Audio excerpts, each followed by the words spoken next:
In another era, in another time, it would have been a shock that echoed around the world. On August the 30th, 2023, military officers appeared on live TV in the oil-rich African nation of Gabon to announce that they'd overthrown the president in a coup. As one of the continent's richest countries on a GDP per capita basis, the deposal of leader Ali Bongo should have been unthinkable. Had it happened a decade ago, it would have been one of that year's biggest stories.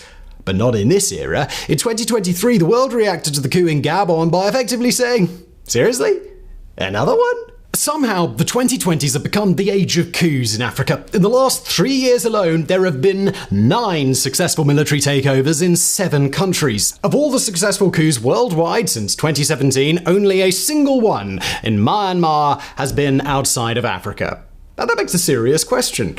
Well, why? Why does Africa seem to be returning to the era of strong men in military fatigues overthrowing governments on a bit of a whim? Well, in today's episode, we're going to examine the recent wave of power seizures in Africa and asking where might be next.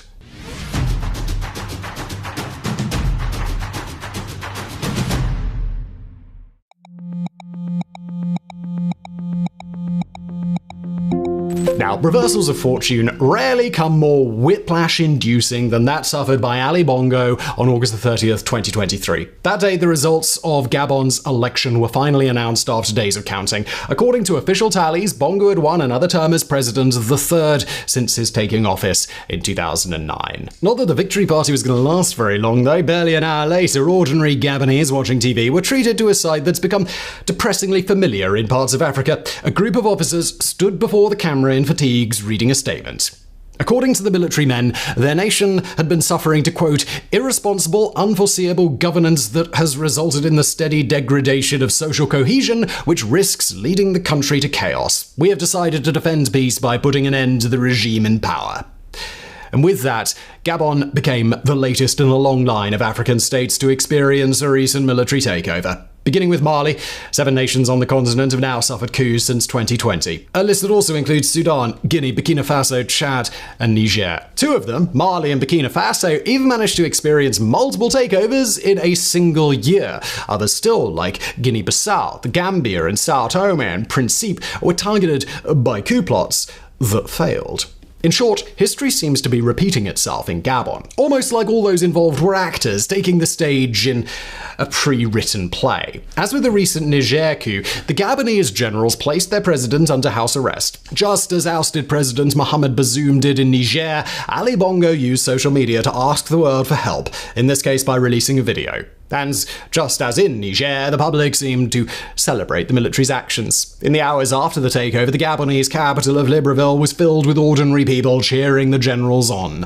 Now, we'll be diving deeper into the seeming public support for Africa's pushists in later chapters. For now, though, we just want to quickly note that in Gabon, at least, it's perhaps not all that surprising. While Ali Bongo had been in power since 2009, his family had ruled the country for a combined 56 years. Back in 1967, his father, Amar Bongo, became president only to abolish the opposition and turn Gabon into a one-party state. Although opposition parties were later reintroduced, Amar had by that time become a deft hand at buying off his nation's elite, using Gabon's vast oil wealth to keep himself in power. When he died in 2009, Ali Bongo took over and carried on ruling in the exact same vein, only now hoarding even more of the country's money. As a result, Gabon wound up being one of those weird countries that are super rich on paper, but simultaneously shockingly poor. 1/3 of its 2.3 million citizens lived below the poverty line, even as GDP per capita became one of Africa's highest. All of which may explain why ordinary folk seemed so happy about the coup. The election Ali Bongo had just won had been marred with irregularities, and the secretive counting of the results reinforced the impression that the whole thing had just been rigged. Regardless of the differences with other takeovers, though, the international reaction was the same. The African Union suspended Gabon just as it had Niger, Mali, Sudan, Guinea, and Burkina Faso. The regional grouping Gabon was a part of, the Economic Community of Central African States, followed suit. Outside the continent, France, the EU, the United States, and the United Kingdom all condemned the takeover. China called for peaceful resolution. Yet none of it seemed to make a difference. At the time of recording, coup leader General Brice Oligui Nguema has declared himself transitional president. A new constitution has been promised, as well as elections and a return to civilian rule within 2 years. Whether any of that is actually going to happen is another matter. General Agema is a distant cousin of Ali Bongo and hails from the family's stronghold of Haut-Ogooué province. Already, there are signs that the coup will simply wind up extending the rule of the same discredited elite. Despite all of this, though, it's not really the Gabon coup that we want to talk about today. Rather, we want to use this coup as a springboard for investigating the recent return of some African regions to gun barrel politics, to examine the wave of coups that seems to be slowly spreading across the continent's western centre. Because if analysts are right, then Gabon may not be the last. It could be that a new era of military takeovers is on the way, an era which would have important ramifications for the entire world.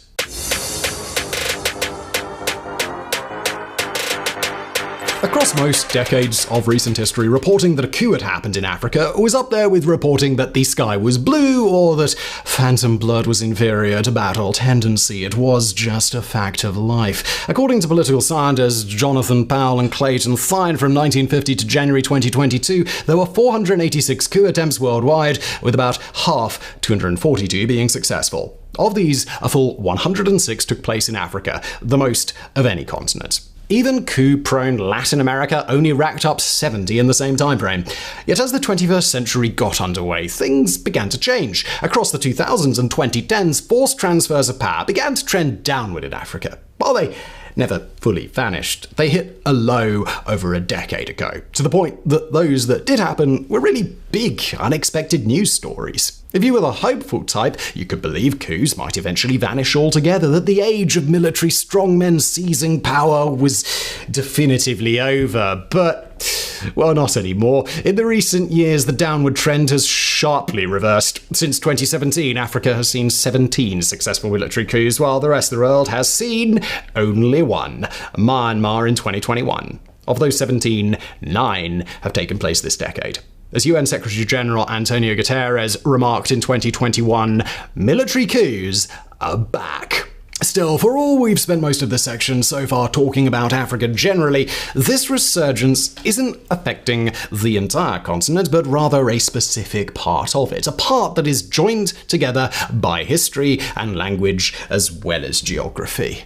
A part that's characterized by its colonial ties with France. Of the 7 African nations to so far experience coups this decade, all but one of them, Sudan, are francophone countries. Writing before the Gabon takeover, the BBC noted that, quote, since 1990, a striking 78% of the 27 coups in sub-Saharan Africa have occurred in francophone states. That is a staggering number, and one that calls for a closer analysis. What is it about the French-speaking parts of the continent that seem to invite these coups, and why aren't they affecting the English, Portuguese, or Arabic-speaking parts to the same extent? For some observers, the answer lies in France itself. During the scramble for Africa, there wasn't really such a thing as a benign colonial power. While some were worse than others, hello, King Leopold II of Belgium, all were pretty exploitative and all were pretty awful. The big difference was that when the colonial era ended, some powers disengaged more fully than others. France, in particular, seems to have a hard time letting go. Paris continues to engage with many of its former colonies, often maintaining strong economic and military ties. For supporters, this is a sign of the country engaging in mutually beneficial partnerships with swaths of Africa. For skeptics, it looks a lot more like neocolonialism. State-backed French companies, for example, are often dominant players in resource extraction. In Niger, uranium mines were controlled by Orano. As Gilles Yaby wrote for Carnegie Endowment, some of these companies have been accused of improperly dumping waste, leading to long-term environmental and health hazards. Nor do they often employ locals, meaning it's French expats who benefit from the jobs that they create. At the same time, the French military has a track record of propping up corrupt pro-France leaders. If you want evidence, just, well, look at the recent coups. When anti-French military juntas took over Burkina Faso, Mali, and Niger, Paris was up in arms. But when the pro-French general Mahatmat Idriss Déby Itno unconstitutionally took power in Chad after his father's death, there was barely a peep. Economically too, France has often exerted a strong influence over its former colonies. The CFA franc is a currency that has been used in much of West Africa since 1945. Yet as Deutsche Welle points out, it's controlled by the French treasury, giving Paris huge power over any nation using it. It's only been since 2020 that legislation has existed to end the CFA franc. Now, to be clear, we're not trying to paint France as a uniquely bad colonial power. I mean, I am British. If anyone wants to look up the awful stuff my country did in Africa, there are whole books on the subject. What is unique about France, though, is both its ongoing closeness with its former colonies as well as how Paris is perceived within those countries. In much of Francophone Africa, France is currently about as popular as something that a dog left on the sidewalk. Fairly or unfairly, a lot of these coup leaders portray themselves as heading anti-French uprisings. Interestingly, this isn't actually true in Gabon's case. Interim Prime Minister Raymond Ndong Sima told the BBC that Gabon would, quote, keep its close relationship with France. Still, as important as the Francophone aspect of these nations clearly is, it's not the only thing that's leading to so many coups. There are a myriad of other factors at play too.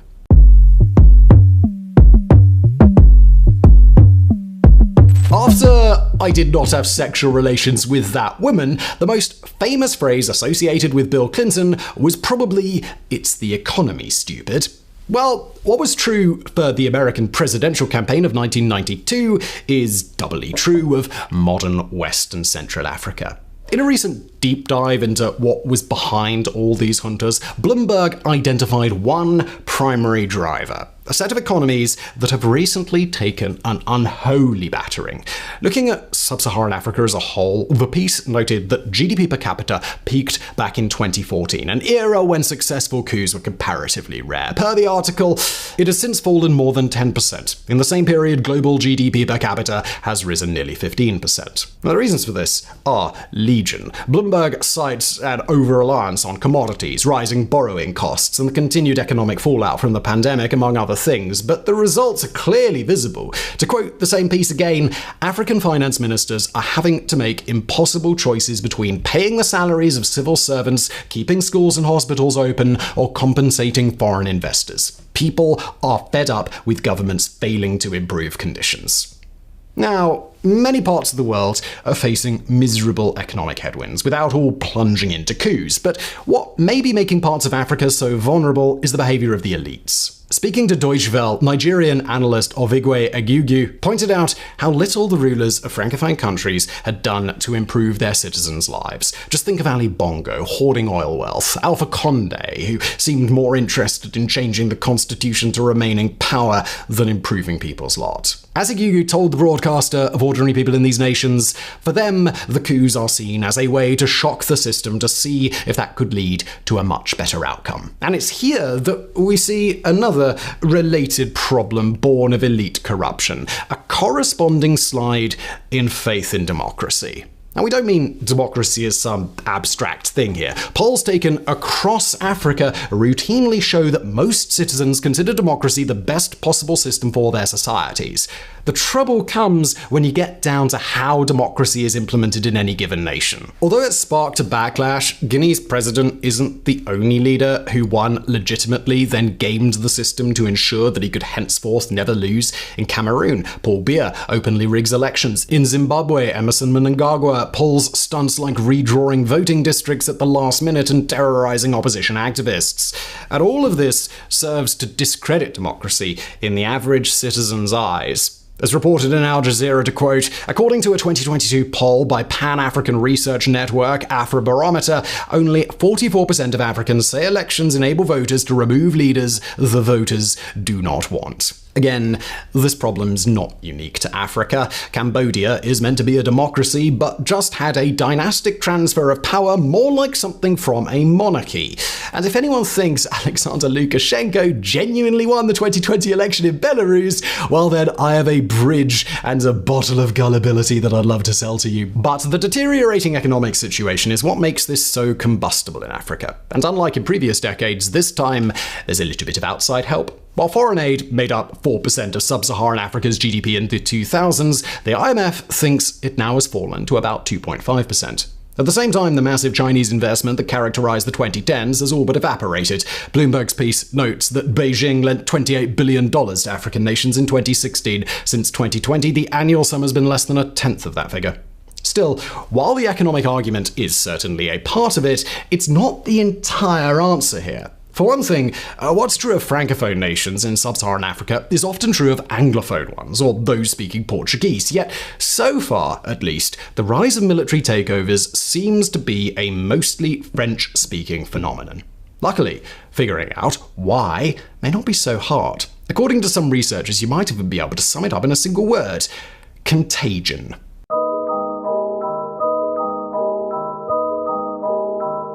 When talking about coups, a lot of experts seriously dislike the word contagion because it ignores all the other factors, structural and personal, that factor into any takeover. But we've got to say, as shorthand, it's honestly pretty useful because just as with certain types of crimes, there seems to be a clear link between one coup succeeding and others following. To complete the metaphor, you even have vectors of transmission, the coup leaders themselves. What's often skipped over is just how close many of those heading military regimes in different countries are. They've often gone to the same academies, or studied combat under the same French experts, or gone on joint training exercises where they've gotten to know one another. So, for a military man in Niger, hearing about a coup in Burkina Faso isn't like you hearing about it. It's more like, oh wow, Bob did a coup? That's a good idea, isn't it? How about that? Now look, obviously we're oversimplifying here, but the basic concept is serious, just as another major factor is whether a given society has already survived one coup attempt. Just as catching COVID might leave you vulnerable to long COVID, so too can an attempted military takeover leave a lingering sickness in the body politic, one that makes the afflicted more vulnerable than they would normally be. Political scientist Jonathan Powell has documented how a previous coup, whether successful or not, can increase the chances of the military having another go. As he told Vox, if you've had a coup attempt in the last 3 years, controlling for a bunch of different factors, there are various studies that point to your probability having a coup in the current year to be something between 25 and 40%, which is really, really high. To illustrate, just look at one of the most famous military takeovers of all, the 1973 Chilean coup d'etat that brought Augusto Pinochet to power. While everyone remembers the successful overthrow of the Allende government, few remember that parts of the military had already had a go. On June the 29th that year, tank regiments rolled into the capital and tried to take over La Moneda, the Chilean White House. The attempt was a failure, but it left Allende's government badly weakened. And this is important in today's context because the 9 successful military putsches in Africa this decade have been accompanied by several failed ones. If Jonathan Powell is correct, that means that we're already at a stage where several West African nations are at high risk of future takeovers. In the last 3 years alone, Sierra Leone, the Gambia, São Tomé and Príncipe, Guinea-Bissau and Central African Republic all fended off coup attempts. That doesn't mean each of those nations is now fated to a future of generals in khaki making solemn late-night statements on TV, but it does suggest there is a heightened risk that Gabon is not the last, especially when you consider how little blowback some of the other putschists have received. We mentioned earlier how France has been selective in its response to coups, cracking down on those perceived as anti-French, while turning a bit of a blind eye to those that serve its interests. Well, just know that Paris is not alone. The European Council on Foreign Relations has documented failures by the African Union to enforce its own anti-coup rules since 2008. In Mauritania, Egypt, Chad, and Sudan, the AU effectively went along with forced transfers of power, even as it condemned those in Burkina Faso, Niger, and others. The ECFR's point is that rule enforcement needs to be consistent to deter generals who want to make themselves president. But even loose AU enforcement may not be as dangerous as what happened in Niger this summer. Now, if you're a regular watcher of this channel, you'll know that we actually did a whole video on the Niger coup and ECOWAS's threat to conduct a military intervention to restore democracy. At that time, we were worried that an ECOWAS intervention in Niger could lead to a quagmire or have unforeseen knock-on effects for the nations involved. What we didn't predict was that the regional bloc would ultimately let its ultimatum expire without taking action. For other putschists, the failure to force Niger's junta from power was likely a signal that they'd get away with it too. While ECOWAS is still said to be weighing intervention, the bloc currently looks too weak and divided to stop more coups. And that is a major deal, because the rest of the world certainly isn't going to stand up to military takeovers. In many cases, it might even facilitate them.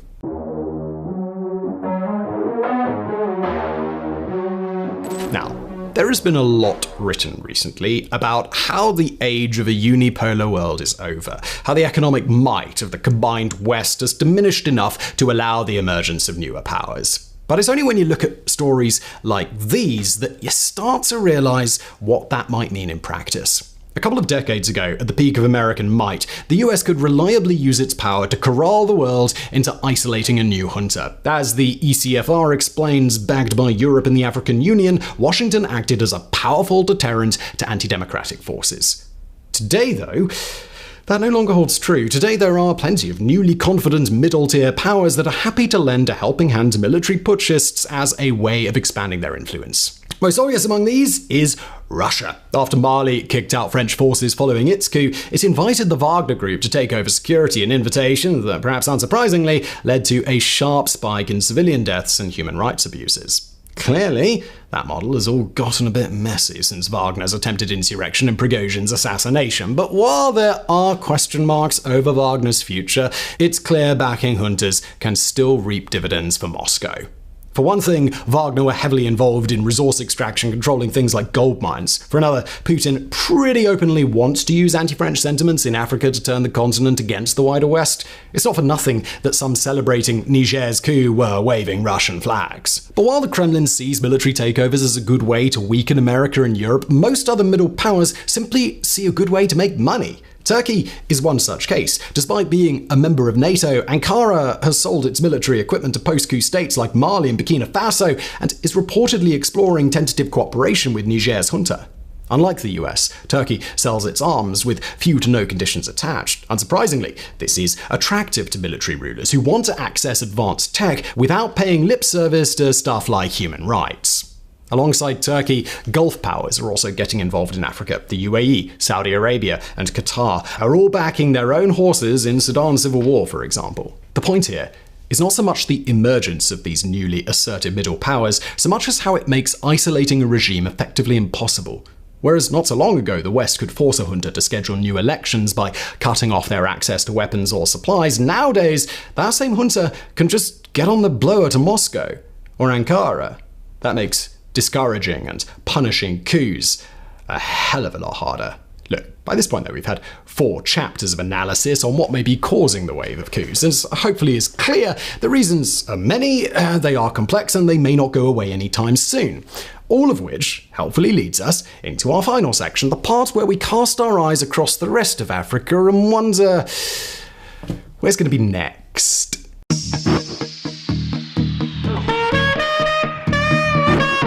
So, if there's one thing we've learned in this video, it's that you really don't want to be an unpopular leader in a francophone African country with a weak economy right now. And while it's a mug's game to try and predict the future, we can at least highlight who should be sleeping a little less easy in their beds right now. The Financial Times recently did a long, detailed article on the subject. By their reckoning, the leader who should be suffering the worst insomnia is Paul Biya of Cameroon. As Cameroon's former prime minister turned president, Biya has ruled the mostly francophone nation since 1975. Now aged 90, he spends most of his time away in Europe and has reportedly tried to arrange for his son to succeed him on his death. Or as Oxford Economics Africa analyst Francois Conradi summed up to the FT, he's an unpopular president who's been there for decades. Indeed, Biya is said to have sacked many of his military top brass the same day neighbouring Gabon's coup was announced. Supposedly, this was a planned reshuffle, but it's not hard to see it as a preventative measure. Yet if Biya appears particularly vulnerable, he's not the only one who should be worrying. The same FT article also highlighted Chad, Togo, and the Republic of the Congo as places that might be extremely prone to military takeovers. In Chad's case, the current leader, Mahamat Idris Deby Itno, already came to power on the back of a coup after his father's death in 2021. Since then, there's been at least one additional attempt at a military takeover. On top of that, leaders of forces fighting in both Sudan and the Central African Republic are said to be hoping to seize Chad for themselves, meaning Deby is facing multiple potential threats. The Congo and Togo, meanwhile, are both francophone nations with unpopular long-time leaders where the public might back a junta seizing power. Further down the list, Senegal is another former French colony that has seen public unrest in recent years. Yet it's not just the Francophone countries that might be vulnerable. If we apply some of the criteria from our video to other regions, then it's clear the problem could be wider than anybody would like to imagine. Among the former Portuguese colonies, Sao Tome and Principe and Guinea-Bissau both recently filed coup attempts, which may be a harbinger of future instability. Among Anglophone nations, the Gambia and Sierra Leone are in the same boat. And while Spanish-speaking Equatorial Guinea last suffered an attempted coup in 2018, so probably too long ago to still be destabilizing, it's also ruled by an autocrat who's now been in place for 44 years and is deeply disliked. Still, we want to stress that these are only places where a military takeover is a possibility, not a certainty. It's entirely possible that Gabon will turn out to be the last African nation to fall to a junta, and this chapter will wind up looking absurdly pessimistic in retrospect. On the other hand, it's impossible to deny that the era of coups d'etats in Africa seems to be returning. To be coming back into fashion at an alarming rate, even as polls show continued support for democracy. By making this video then, we've hopefully given you at least some clue as to what to look out for, some warning signs that may indicate a nation is prone to a takeover. Because with first Niger and then Gabon this year, it seems like such juntas are set to become a part of our political landscape, men in khaki who seize power and declare themselves ruler at the barrel of a gun. And that makes it more important than ever to understand why these coups are happening, so we can, hopefully, prevent more governments from falling to military control in the first place.